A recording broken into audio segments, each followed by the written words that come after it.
It's like 1 in the morning here. It's a Monday in the Philippines and inabot na si Henry ng paglilinis, pagpre-prepare sa aming dinala na bunga ng malunggay. At ito na siya ngayon. Wow! Ang dami, oh. My gosh, akala namin matidisgrasya ang malunggay na to at nadala talaga namin. If I had only known, dapat nagdala rin na kami ng talong, ng kardes, ng alukon, at mga buto. Actually, nasave pati yung mga buto. Yeah. Ayan, alauna na po ito ng umaga at nagbibinulagaw pa rin kaming dalawa. Ayan, pinaguntan na kami ni Tiyan Kum na ang ini daw namin.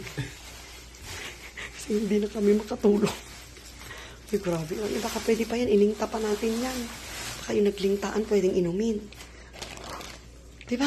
Para sa kuhat, para sa tukid, diba? Ito Hindi nga, baka pwede nga. Ilingta mo yan. I-search mo ka. Diba? Balat ng malunggay. Balat ng malunggay. Yan, oh, grabe. Kakainin namin to ng ilang araw. As in. Yan, naglinis po kami, pero maano pa rin. Tama na. Tama na ang bimbinulaga.